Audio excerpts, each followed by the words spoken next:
Visión de sus madres, padres, representantes o responsables. Venezuela amanece con fuerza, Venezuela amanece en unidad, porque la fuerza es la unión. La fuerza es la unión, la fuerza es la unión, te digo. Venga toda Venezuela a organizarse. La fuerza es la unión, la fuerza es la unión. Y a poner tu granito de arena, dale por Venezuela. Actívate, en la unión está la fuerza. Por eso te digo que la fuerza es la unión. Muy buenos días, Venezuela. Bienvenidos todos a este su espacio. Fuerza de la Unión, una tribuna abierta de la sociedad democrática venezolana para compartir con todos ustedes, más allá de cualquier distingo puntual, partidista o ideológico, la angustia, la preocupación, la justa indignación por lo que ocurre en nuestro país y también la certeza, la confianza, la esperanza de que trabajando juntos, de que remando unidos en la misma dirección, seremos capaces de construir la Venezuela de trabajo y de respeto, la Venezuela con alimentos y con medicinas, la Venezuela con democracia y con libertad, que todos necesitamos y que ciertamente todos merecemos. La Fuerza de la Unión es una presentación de Frigoríficos NIS, el placer de la carne, ubicado en la planta baja del mercado municipal de Chacao. Una gran cantidad de informaciones satura la madrugada de este martes 16 de marzo. Quizás una de las más importantes tienen que ver con que se disipa por fin la interrogante acerca de por qué se produce este repunte brutal del COVID-19 en estos momentos. Como ustedes saben, los voceros del gobierno nacional han dicho que esto tiene que ver con la expansión de la llamada cepa brasilera. Yo quiero recordarles que hace nada, al final del carnaval, la señora Miranda de Relaciones Exteriores Victoria dio un parte exitosísimo de lo que fue su operativo de carnaval, destacando las condiciones de bioseguridad de ese operativo, lo que contrastó con las imágenes que pudimos ver en todo el país, en las playas de la franja norte costera, lo que ocurrió en el estado de Bolívar, en el Callao, en Tumeremo, lo que ocurrió aquí mismo en Caracas, en Sabana Grande. Bueno, la señora dijo que eso había sido un éxito. Ahora estamos viendo de qué éxito hablaba. Por fin una autoridad estatal reconoce la magnitud del desastre que significó Carnaval. El doctor Franklin Franchi es autoridad única, si se le puede decir así, del estado de Bolívar, es decir, reúne en su persona la condición de ser representante del Ministerio de Salud en el estado y ser también el director regional de salud de la gobernación. El diario El Nacional publica unas declaraciones de este funcionario con el siguiente titular: lamentablemente el carnaval nos mató. Reconoce el doctor Franchi que fue una cosa absurda haber permitido y promovido la celebración de los carnavales, y dijo textualmente: ¿a quién podía pensar que en el Callao la gente iba a estar bailando calipso con mascarillas y con distanciamiento social? Bueno, esa es la situación que hoy tenemos. El doctor José Félix Oleta, epidemiólogo y exministro de Salud, dijo, no tiene ningún sentido estar señalando que esto es cepa brasilera porque nadie ha identificado, no hay evidencia científica de ello. De lo que se hay evidencia es de el desastre que significó la flexibilización en carnaval y anteriormente la de diciembre. Y como nos recordaba Eugenio Martínez, el hecho de que en diciembre también se convocó a una jornada electoral sin ningún elemento de bioseguridad. Tenemos en línea a un médico que está en Guayana peleando a brazo partido con la muerte y luchando por la salud y la vida del pueblo de Bolívar, del pueblo de Guayana, del pueblo venezolano. Me refiero al doctor Marcos Lima Martínez. El doctor Marcos Lima Martínez es un joven profesional de la medicina que tiene una visión muy clara de lo que está ocurriendo en el estado y en el país. Marcos, gracias por atender nuestra llamada madrugadora. Muy buenos días. ¿Qué está ocurriendo después de este reconocimiento que hace la Autoridad Única de Salud? Te escuchamos. Muy buenos días, Chumo. Un placer saludarte a ti y a toda tu audiencia. Efectivamente, pienso que el doctor, con estas declaraciones, pues en primer lugar muestra mucha sinceridad y va acorde a las declaraciones que también ha hecho, por ejemplo, la seccional Guayana del Colegio de Médicos, donde hemos dicho que uno de los factores que ha influido de manera negativa en esta segunda ola, en este rebrote el COVID-19 en nuestro país ha sido la flexibilización del carnaval. Sabemos ciertamente que la variante P1 o variante brasileña de la COVID-19 es una variante que tiene mayor transmisibilidad, pero no solamente podemos atribuir lo que estamos observando actualmente a esta variante, sino que también hay una serie de factores sociales que son muy importantes, Chuy, que me gustaría describir. No solamente la flexibilización del carnaval, sino que a pesar de que estamos en el estado que contiene, por ejemplo, las mayores reservas de agua dulce, es importante destacar que aun cuando estamos a orilla del río Orinoco, más del 60% de los hogares bolivarenses no recibe agua por tubería. Entonces algo tan sencillo como mandar a la gente a lavarse las manos es algo que pareciera ser acá una utopía en nuestro estado Bolívar. También hay que señalar, por ejemplo, la poca conciencia ciudadana. Hay una de las cosas que decía el doctor Franchi, que tú reseñabas actualmente, que la gente, por ejemplo, en el carnaval, las personas estaban bailando en las comparsas y allí nadie llevaba mascarilla. Entonces, indudablemente eso nos refleja también que además de la responsabilidad gubernamental, que por supuesto es indudablemente muy importante, está también un problema de responsabilidad ciudadana, que también ha influido en lo que tenemos actualmente. Es así. Estamos conversando con el doctor Marcos Lima Martínez, quien desde el estado Bolívar ha estado fuertemente aquejado por el rebrote del COVID-19. Ha sido objeto pues de este brote también de sinceridad por parte de un funcionario público a propósito de lo que han sido los errores en materia de bioseguridad. Marcos, ya estamos bastante claros entonces. Ayer también conversaba con nosotros el doctor Julio Castro, ya estamos bastante claros en lo que se hizo mal y lo que no se hizo. Eso está bastante claro. Te pregunto, desde tu experiencia allí sobre el terreno, ¿qué es lo que hay que hacer hoy para tratar de contener este brote y garantizar atención a quienes ya han caído víctimas de la pandemia? Bueno, Chuo, uno de los factores que considero más importantes y que hemos estado abogando desde hace bastante tiempo, yo diría inclusive desde el inicio de la pandemia, es que hay que aumentar el número de pruebas. Nosotros hemos estado solicitando que hay que descentralizar las pruebas, la descentralización. No puede ser que, por ejemplo, unos pacientes para ser diagnosticados y para ser registrados efectivamente como COVID-19 se toma la muestra en Bolívar, pero hay que enviarla a Caracas para el Instituto Nacional de Higiene para que puedan dar un diagnóstico.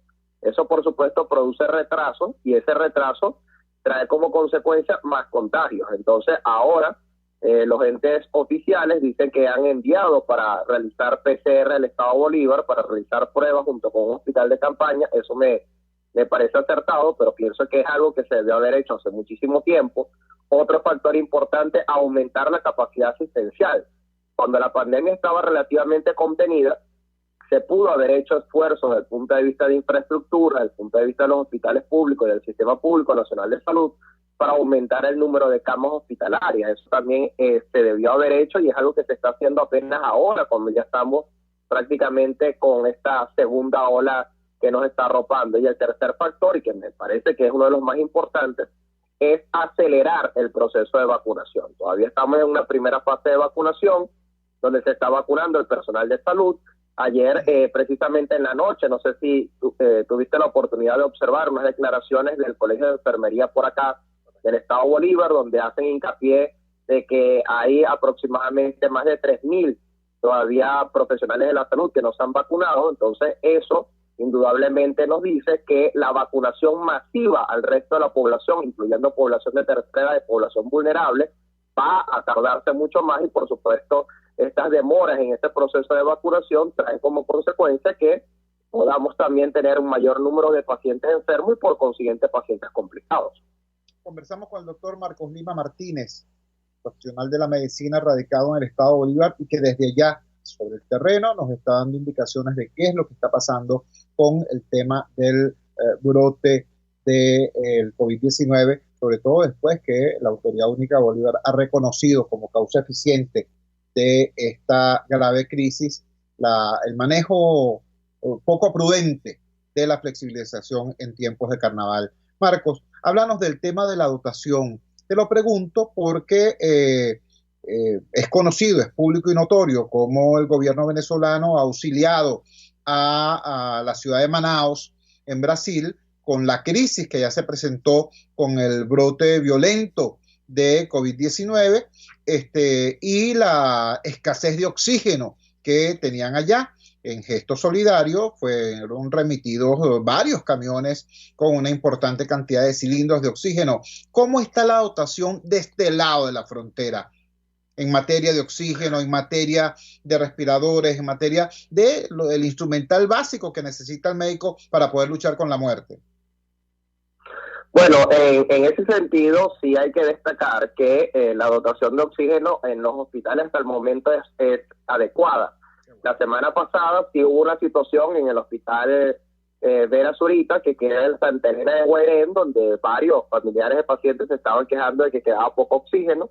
Eso trajo como consecuencia pues el reclamo de los pacientes en las redes sociales que se apersonara directamente la gobernación, que llevaran una mayor cantidad de oxígeno a este centro hospitalario, y eso desde este punto de vista pues se ha observado que está cubierto. Sin embargo, el tema de los ventiladores, de los respiradores, ese es un tema absolutamente aparte. Sí sabemos que hay una escasez desde el punto de vista de ventiladores. De hecho, la semana pasada se filtraba un audio por parte de uno de los médicos adjuntos de la unidad de cuidados intensivos del Hospital Ruy Páez, principal hospital centinela del Estado Bolívar y de toda la región suroriental del país, donde decía que el número de ventiladores ya estaba totalmente saturado, es decir, que ya los pacientes estaban en uso la capacidad total de ventiladores en este centro asistencial.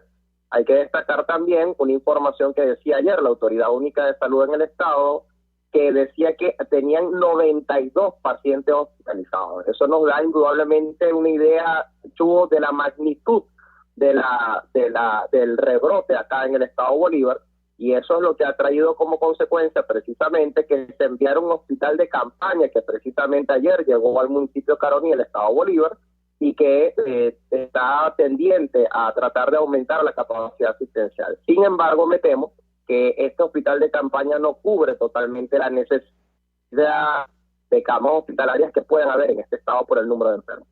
Marcos, una recomendación de tu parte a tus pacientes, a tus vecinos, a los habitantes de Bolívar y a la gente que te está escuchando en el resto del país.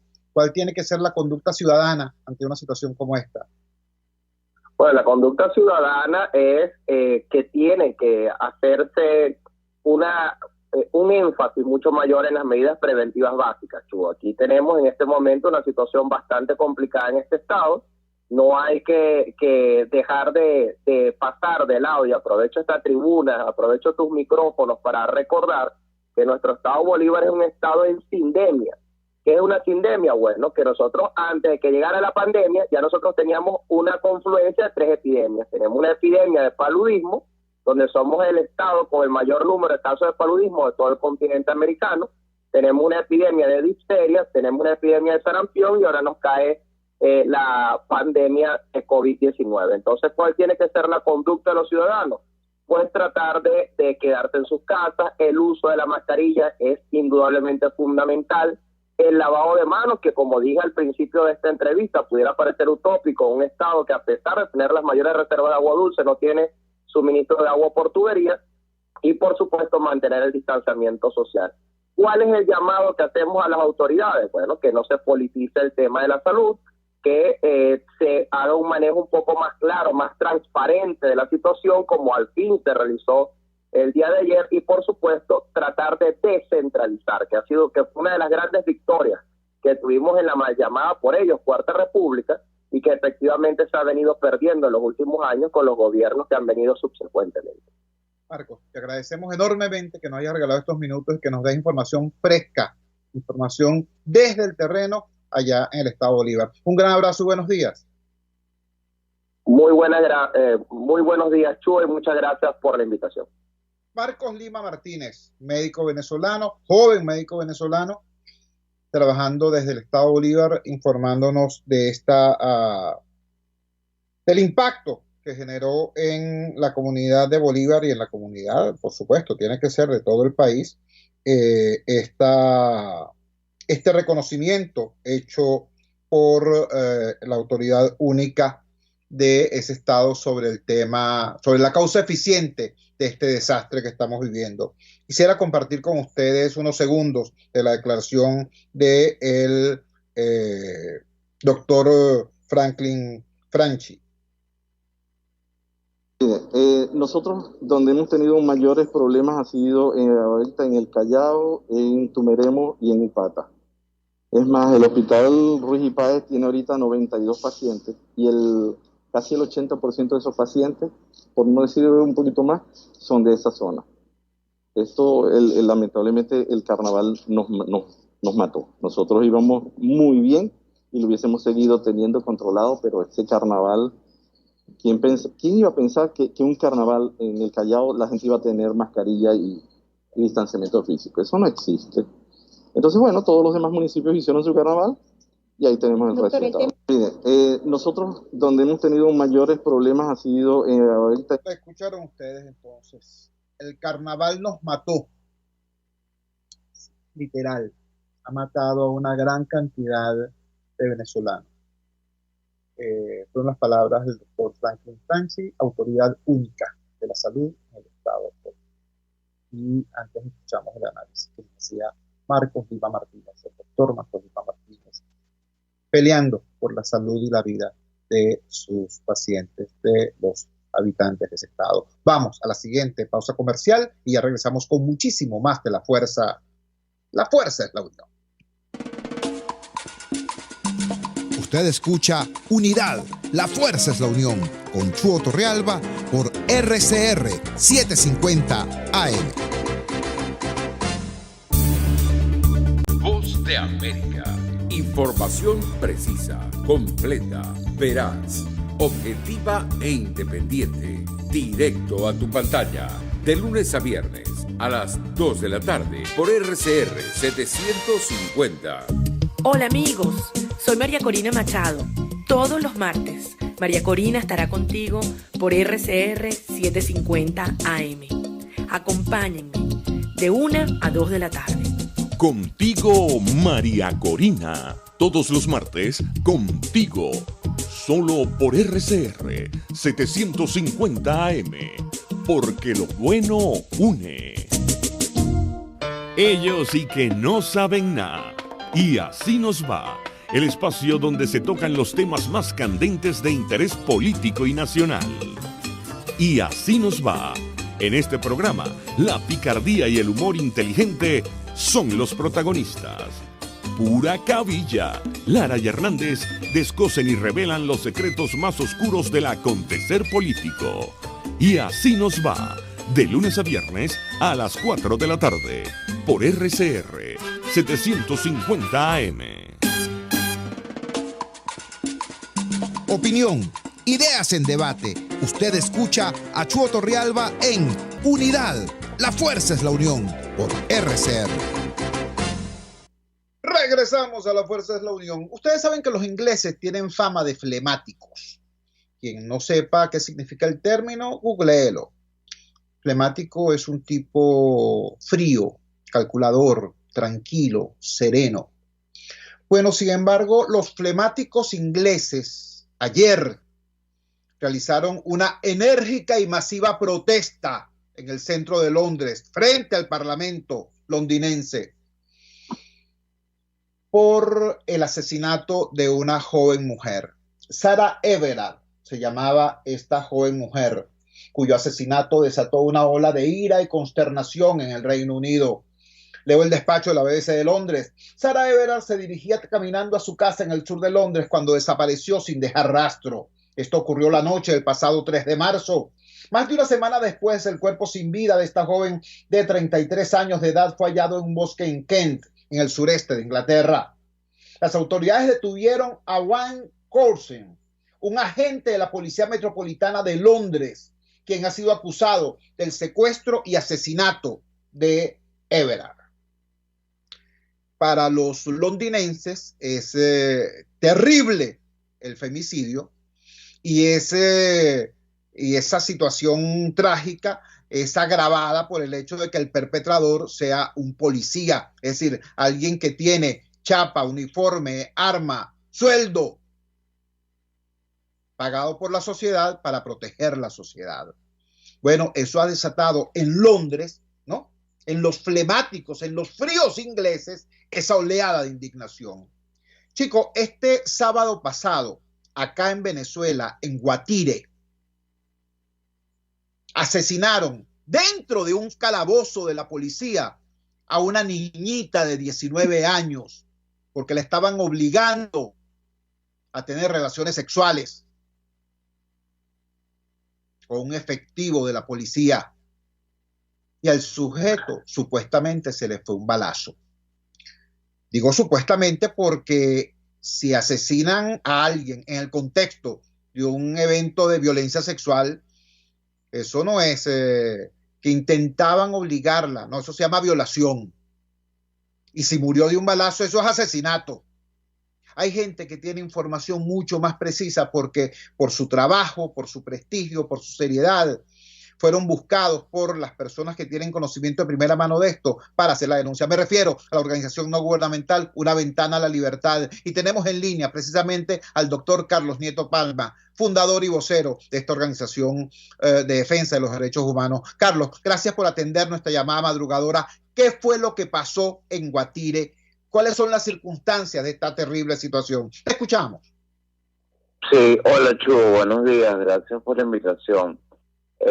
Bueno, efectivamente, como tú lo dijiste, en la noche del día sábado 3, del pasado sábado, ingresaron a los calabozos de la Policía Municipal de Zamora, que esta es la policía que funciona en Guatire, un grupo de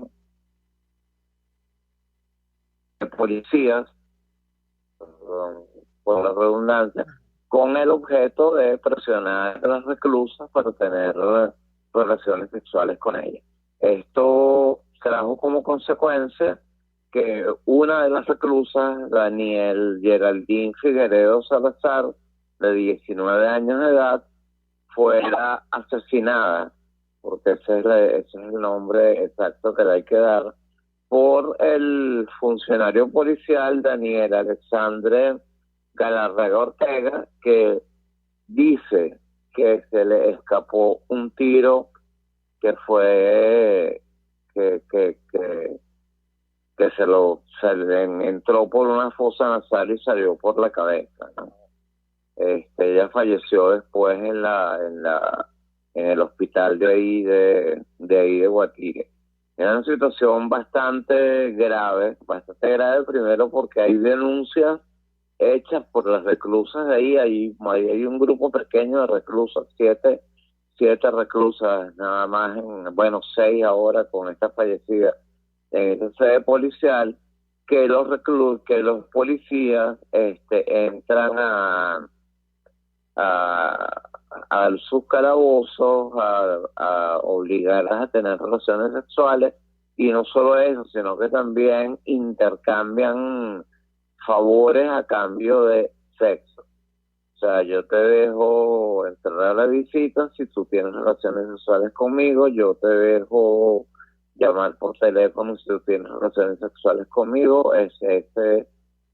y hay adentro de estos calabozos un policía que está preso, pero que tiene un gran poder dentro de esa policía. No recuerdo exactamente el nombre en este momento, que es un policía preso, pero que también está acostumbrado a estas prácticas de violación, eso no tiene ningún otro nombre, con las reclusas que están allí detenidas, que insisto son 7. Una situación bastante alarmante, ¿no? Bastante alarmante, sobre todo porque, bueno, si un arma que entró por un orificio nasal y salió por la cabeza, independientemente de que el tiro se le haya escapado o no se le haya escapado, es que la estaba obligando a tener relaciones con con él y el arma la utilizó para eso, ¿no? Eso como punto principal. Como segundo punto, los policías tienen, los cuerpos policiales en general de todo el país tienen, no pueden entrar por sus mismas normativas internas, no pueden entrar a los calabozos policiales con armas de ningún tipo. Esto con los fines de evitar situaciones como esta, o como que a lo mejor puedan ser secuestrados por los reclusos y le quiten el arma de reglamento. Acá en la policía municipal de Zamora, en Guatire, al parecer no ocurre esto, o al parecer no conocen esta normativa, y bueno, estas fueron las consecuencias trágicas de esto. Hasta el momento no hay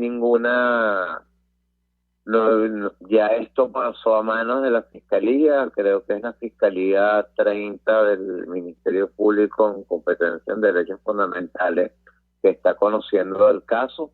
Yo me imagino que en el transcurso del día de hoy se debe efectuar la audiencia de presentación de este policía, porque en el día de ayer, hasta donde yo conozco, no se había presentado. Igual las 48 horas se vencían anoche.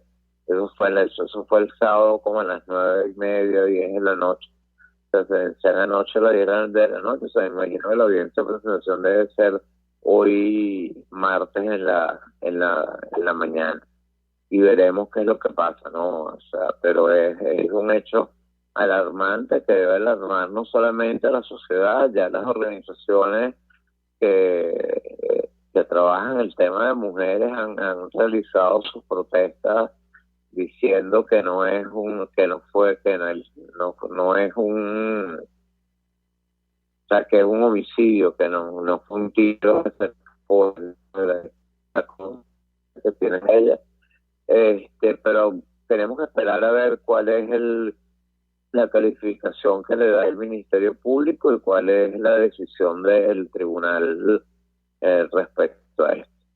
Carlos, finalmente una pregunta. Tú, como conocedor profundo de todo lo que es el tema penitenciario, no me queda duda de que ante la evidencia, ante la víctima, el disparo, el arma, las trazas de pólvora, etcétera, no me queda duda de que algo le harán a ese sujeto, al asesino. Ahora bien, allí, más allá del policía asesino, hay una estructura delincuencial. Nos has hablado de que hay un sujeto, un policía corrupto, que estando preso ejerce control y dominio, y un conjunto de policías que operan en esa estructura de abuso. ¿Es posible que eso funcione sin conocimiento de la jerarquía? Pregunto. Y si tiene conocimiento, es responsable. Y si no tiene conocimiento, es responsable de no saber lo que pasa debajo de sus narices. Es decir, ¿de qué manera la estructura de la cadena de mando se ve afectada por una situación tan terrible como esta? Mira, yo pienso que los jerarcas, para darles algún nombre de la policía de ahí, están en conocimiento. De hecho, entiendo que ese policía que está preso es un alto oficial de esa policía, ¿no? Yo creo que aquí lo grave es que esto no solamente ocurre en Polizamora, y que es motivo ahorita o sea, lo estamos hablando porque fue asesinada esta niña Daniela Geraldine Figueredo Salazar, sino que esto viene ocurriendo con frecuencia en diferentes policías y viene ocurriendo en diferentes centros de detención preventiva. De hecho, en el primer informe que presentó la alta comisionada para las Naciones Unidas, Michelle Bachelet, después que visitó Venezuela, esta fue una de las denuncias que hizo, el que se obliga a las mujeres que están detenidas a tener relaciones sexuales con los policías a cambio de o con su custodio, a cambio de favores, de, de favores, una visita, una entrada de una comida, algo así. O sea, es algo ya repetitivo. Igualmente la comisión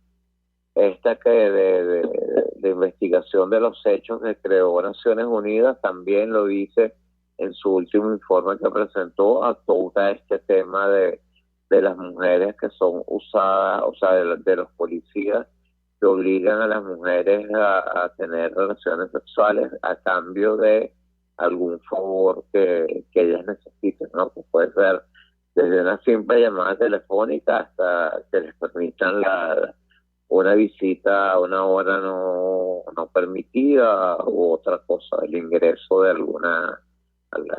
algo que ellas necesitan. Carlos, te agradecemos que nos hayas dado esta mirada tuya en profundidad, donde este hecho horrendo es grave en sí mismo, pero es también grave porque es apenas un síntoma de una estructura mucho más viciosa, mucho más profunda y mucho más dañina en todo el sistema penitenciario venezolano. Muchísimas gracias y buenos días, Carlos. Estamos muy pendientes. Gracias a ti. Buenos días, Chugo. Hasta luego. Era Carlos Nieto Palma, director y fundador de la organización no gubernamental Una Ventana de Libertad, especializada precisamente en este tema de los derechos humanos de las víctimas del sistema penitenciario venezolano. Antes de terminar este segmento, yo quiero compartir con ustedes la información que esa estupenda periodista del Estado Bolívar, Pableísa Hostos, nos comunica a través de la red social Twitter. Se han producido 3 asesinatos de mujeres, 3 femicidios en apenas 48 horas. Nos informa Pableísa Hostos. En el Estado Bolívar se han registrado en menos de 24 horas 2 femicidios. El 14 de marzo en El Dorado, la víctima tenía 22 años. El 15 de marzo en Ciudad Piar, la víctima tenía 26 años. Y luego emitió un segundo mensaje donde dice: corrección, el cuerpo de una mujer fue localizado este 15 de marzo en un baño del Parque Cachamay en Puerto Ordaz. Serían 3 femicidios. Repito, para vergüenza nuestra, como sociedad, como pueblo, como país. En Londres, ayer hubo una protesta masiva frente al Parlamento. Los fríos ingleses, los flemáticos ingleses, los serenos ingleses tomaron la calle para protestar contra el asesinato de Sarah Erendal a manos de un policía. Aquí, en Bolívar, mataron 3 mujeres en 36 horas. Y mucho más cerca de nosotros, en Guatire, en una comisaría, unas mujeres que tendrían que estar entonces, en tanto que detenidas precisamente al amparo bajo custodia del Estado, eran sometidas a violencia sexual y una de ellas fue asesinada. Una niñita de 19 años. Chicos, y aquí no pasa nada, ¿vale? Es que somos venezolanos de probeta. ¿Ustedes se acuerdan? Cuando hablaban de los bebés de probeta. Aquellos niños cultivados en una probeta de vidrio. Aquel niño que no nació de mujer. Es que nosotros no nacimos de mujer. Es que nadie tiene aquí hijas, madres, hermanas. Es que la reacción de la sociedad venezolana frente a esto va a ser: pasa la página. Veamos el siguiente problema. Veamos el siguiente escándalo. Es que vamos a creer que este es un tema de las feministas, de las organizaciones de mujeres, de los especialistas. Chico, yo hago un llamado, ¿vale? Yo pido una reflexión. Yo con angustia pido una reflexión personal. Este no es un tema político, este no es un tema de gobierno, oposición, del gobierno del partido aquel. No, chico. Este es un tema nuestro, humano, como sociedad, como país. Repito, todos hemos nacido de mujer. Y las mujeres venezolanas están siendo asesinadas dentro y fuera de nuestro país. Dentro y fuera de una comisaría. ¿Qué tal? Vamos a la siguiente pausa comercial y ya regresamos con muchísimo más de La Fuerza. La fuerza es la unión. Les estamos presentando Unidad, la fuerza es la unión, solo por RCR 750 AM. Puedes seguirnos en nuestras redes sociales. En Twitter, @RCR750, la radio que se ve. Moisés Naim en Efecto Naim. Hola, soy Moisés Naim desde Washington. Conéctese a rcr.tv. También nos puede seguir por @Efecto Naim en Twitter. Y estamos en Facebook y en Instagram. Y no olvide que puede disfrutar todos los contenidos del programa cuando usted quiera, suscribiéndose a nuestro canal de YouTube. Nos vemos en la radio. Los miércoles y viernes a las 7 de la noche. Solo por RCR 750 AM. Ellos sí que no saben nada. Y así nos va. El espacio donde se tocan los temas más candentes de interés político y nacional. Y así nos va. En este programa, la picardía y el humor inteligente son los protagonistas. Pura cabilla. Lara y Hernández descosen y revelan los secretos más oscuros del acontecer político. Y así nos va. De lunes a viernes a las 4 de la tarde. Por RCR 750 AM. Pluralidad contigo. Respeto contigo. Responsabilidad contigo. Libertad contigo. Estamos contigo y punto. De lunes a viernes a la 1 de la tarde. Contigo. Solo por RCR 750 AM. Porque lo bueno une. RCR 750 AM.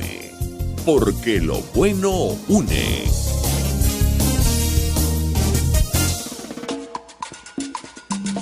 Les estamos presentando Unidad, la fuerza es la unión, solo por RCR 750 AM.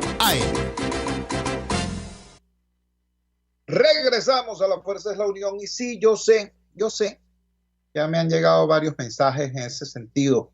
Cada vez que uno toca un tema concreto, la corrupción policial, por ejemplo, el desastre en el área de la salud, por ejemplo, al final nos dicen, bueno, es que aquí no va a haber solución a ninguno de estos problemas hasta tanto no haya una solución política a la crisis venezolana, porque al final todo esto nos lleva hacia el mismo cuello de botella de un régimen que ha generado una crisis brutal y que no tiene ni la más mínima idea ni disposición para resolverla. Eso es cierto. Y no necesitamos ser Nostradamus, no necesitamos ser ningún adivino para entender que el culpable de esto es efectivamente el Chavo Diosdado madurismo. Esta estructura de poder que ha destruido lo que fue la economía con más recursos de América Latina y lo que fue una de las democracias más sólidas de la región. Ahora bien, si estamos claritos en eso, en que el gobierno es responsable de eso, ¿qué está haciendo el sector que debería construir la alternativa frente a este caos? Quiero llamar la atención de ustedes sobre un aporte muy interesante que se produjo hace poco. Un analista político, mucho respeto en general por todas las formaciones de oposición, emitió un artículo llamado El silencio de los dirigentes. Obviamente hace alusión a aquella película de terror de los años 80 llamada El silencio de los inocentes. Bueno, al parecer es más... genera más terror el silencio de los dirigentes hoy que el silencio de los inocentes antes. Una de las expresiones utilizadas por Simón en este artículo decía: la era Guaidó demuestra que para triunfar no es suficiente el coraje. Su estrategia insurreccional falló, fortaleció al régimen, debilitó a la oposición y separó a los políticos de la gente y sus necesidades. Ahora bien, yo que conozco a Simón, sé que él no tiene ninguna intención, como yo, por ejemplo, de desplazar a un dirigente acá para sustituirlo o de quitar a un partido para poner otro, sino que su angustia es una angustia. Tenemos en línea en este momento. Simón, gracias por atender nuestra llamada madrugadora. Por favor, comparte con la audiencia de Radio Caracas Radio la estructura, el núcleo del planteamiento que hiciste en este artículo, El silencio de los dirigentes. Te escuchamos. Muchísimas gracias, Chudo. Un gran placer poder conversar contigo, con tus oyentes de Radio Caracas Radio. Efectivamente, yo me siento formando parte de un sector muy significativo de venezolanos que no estamos militando en los partidos políticos, pero que tenemos una preocupación por comprender la situación actual del país y por actuar para darle un rumbo, para contribuir a que salga de esta crisis terrible en la cual la ha metido las políticas del gobierno, una crisis que nos ha conducido a colocarnos más atrás de Cuba, en una situación peor, que es el modelo bizarro de los actuales revolucionarios en el poder.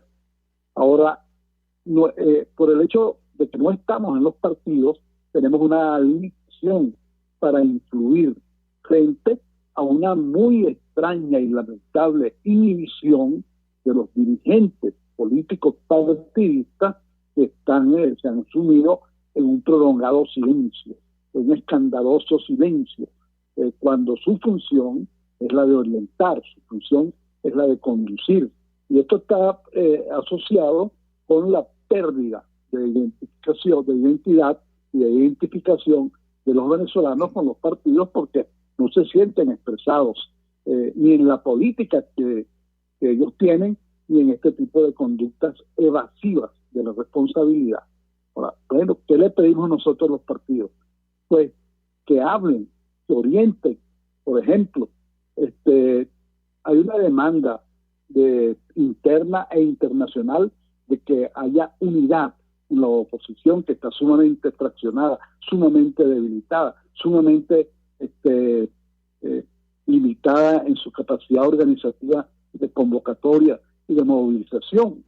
Entonces, ¿qué ocurre? ¿Cuál es la situación respecto a qué posibilidades de unidad y de encuentro de territorio común mínimo puede ser encontrado entre las distintas fracciones actuales de la oposición?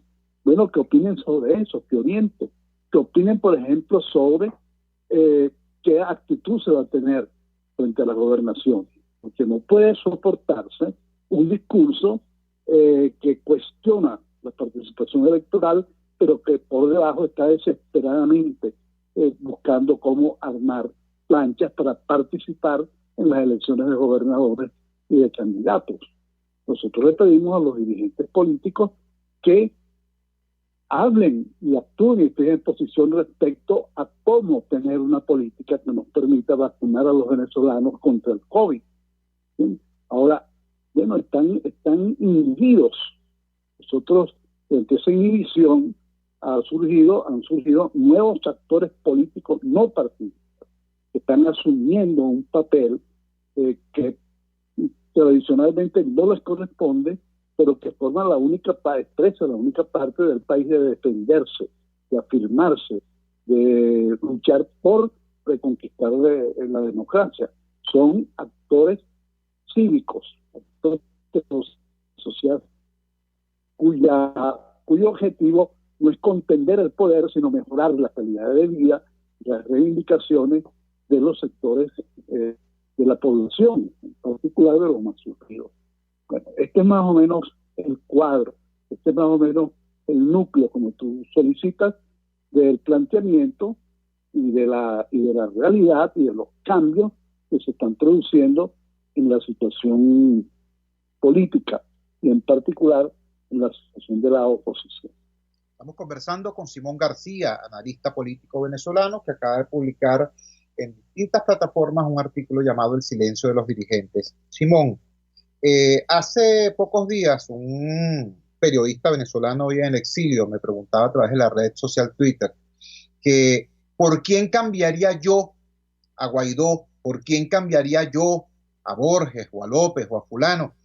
Y yo pensaba dentro de mí, chicos, yo no quiero cambiarlos por nadie, porque yo no estoy en un cuento de quítate tú para ponerme yo, o de sustitución de elencos, porque en un país que está en un agudo déficit democrático, cambiar elencos sencillamente no es posible.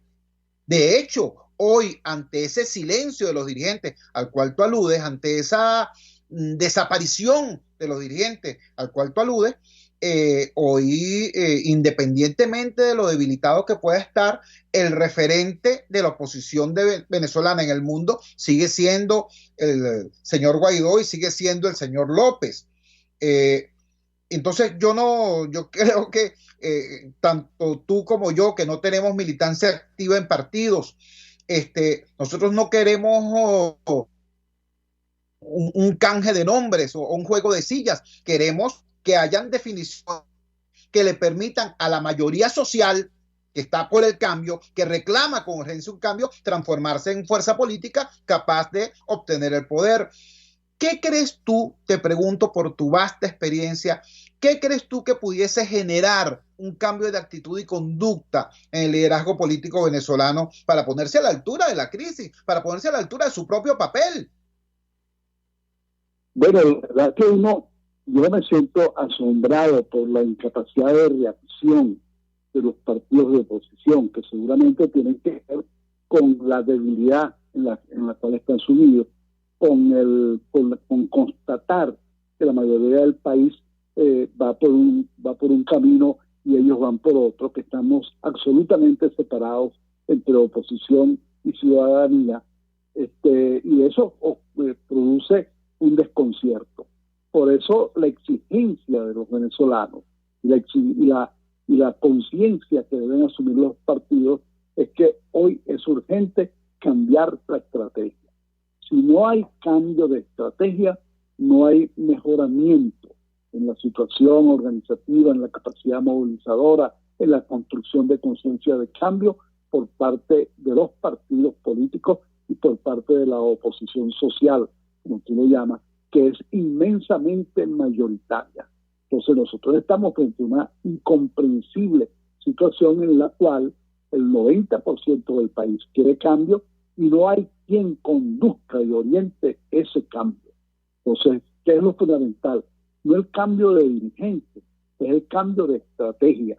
Sustituir la estrategia que fracasó, que evidentemente está derretida frente a nuestros ojos y no tiene ninguna viabilidad, por una que comience por conectarse con la gente, con expresar las necesidades de la gente, con abandonar las visiones ficticias, ilusorias de un cambio sin tener cómo producir. Eso a mí me parece muy importante que nosotros podamos, para superar la debilidad de la oposición, cambiar la estrategia y volver al voto, es decir, sustituir la estrategia insurreccional por una que asegure la participación de los ciudadanos, la estimule, la incentive, en particular en esta elección que corresponde en diciembre, donde se van a elegir gobernadores y alcaldes que están más conectados con los ciudadanos y los problemas de la gente que con la lucha por el poder político directo, la lucha directa por el poder político. Conversamos con Simón García, analista político venezolano, quien nos está hablando en este instante acerca de la importancia de volver al voto. Yo quiero recordarle a mis oyentes, quiero recordarle a quienes comparten cada madrugada en búsqueda de respuestas y en búsqueda de alguna luz en medio de una situación tan oscura como la que estamos viviendo, que cuando uno está en una situación de agudo déficit democrático, algunos lo llaman dictadura, otros lo llaman narcorrégimen, otros lo llaman conglomerado criminal, cada quien busca un nombre más amarillista que el otro. Lo cierto es que estamos en una situación de agudo déficit democrático. Y cuando un demócrata está en una situación como esa, va a elecciones no porque crea que está en Suiza, no porque crea que las elecciones van a ser absolutamente limpias y si yo saco un voto más me va a entregar el poder. No. Uno en dictadura va a elecciones a pelear con la dictadura, a abrir espacios para la democracia, a abrirle boquetes a la censura y al poder desmovilizador del régimen autoritario. A eso va uno a una elección en dictadura, como fueron los chilenos, como fuimos aquí en Venezuela contra Pérez Jiménez en por lo menos 2 ocasiones. Simón, ¿crees tú que esta elección de gobernadores y alcaldes pudiera ser una oportunidad para el reencuentro de la oposición venezolana y para la redefinición de esa estrategia? Pues yo creo que es absolutamente clave, porque la idea que priva en un sector de la oposición, según la cual para participar en las elecciones se necesita que Maduro esté fuera del poder y que no haya régimen autoritario, que haya democracia plena, es una posición que deja intacta, que contribuye a fortalecer los mecanismos de control y de dominación de la sociedad, que no lucha contra ellos participando de la única manera que se puede luchar contra los regímenes autoritarios, como lo indican la experiencia mundial, es actuando dentro de ellos y no fuera, no en el exterior, no testimonialmente, sino acompañando a la gente y creando a partir de las necesidades e intereses de la gente una perspectiva y una conciencia de cambio político. Esta oportunidad, la de volver a defender una conquista nos ha costado tanto, que es una conquista civilizatoria, que es el voto, que aquí en Venezuela se dio universalmente en 1948 y que se permitió la elección de gobernadores y alcaldes en el siglo XX, finales del siglo XX. Esto hay que defenderlo. Esto es un patrimonio de los demócratas que hay que defender. Esto es exactamente lo contrario. Defender el voto es lo contrario de lo que quieren los regímenes autoritarios o totalitarios o dictatoriales. Entonces, esta es la vía. Vamos a encontrarnos, pero vamos a ver qué es lo que exactamente quieren los partidos. ¿Cuáles son las condiciones mínimas que quiere Voluntad Popular, Leopoldo López y Juan Guaidó? ¿Cuáles son? Para ver cuáles son las condiciones mínimas que quieren los partidos de la Mesa de Diálogo Nacional, para ver cuáles son. Entonces, vamos a ponernos de acuerdo y vamos a dejar este pajareo según la cual un doble discurso, porque todos, absolutamente todos los partidos están buscando candidatos y hablando con la gente. Ahora, al final van a participar o no. Este es el compromiso que tienen que adquirir con los ciudadanos, porque la oportunidad de fortalecer la oposición, de construir conciencia, de salir de abajo, de organizarse, es participando en los eventos que definen las relaciones, las correlaciones de fuerza en la sociedad. La elección de alcaldes y gobernadores es una cosa sumamente importante porque tiene que ver con la manera como se resuelven los problemas locales y regionales de la mayoría de la población, no los problemas en Miraflores, que son muy importantes, por supuesto, porque es el cambio político, en el cual no se van a producir los ulteriores cambios en la dirección económica o en la integración social o en la unificación y convivencia de los venezolanos. Pero bueno, hay que comenzar por lo que está más próximo y por lo que está más identificado y más cercano a los intereses y necesidades de la ciudadanía y de los habitantes del país. Simón, te agradecemos inmensamente que nos hayas regalado estos minutos en esta madrugada del martes 16 de marzo. Muy gentil de tu parte y vamos a seguir muy pendientes de esto. Te anuncio a la audiencia de inmediato. Vamos a tratar de contactar al señor Guaidó. Vamos a tratar de contactar a la Dirección de Acción Democrática, de Un Nuevo Tiempo, de Primero Justicia, para que sencillamente utilicen esta humilde ventana y le digan al país y le digan a su militancia cuáles son los criterios que tienen en la cabeza y hacia dónde va el barco de la oposición en medio de esta tempestuosa situación. Eso es muy importante, Chugo.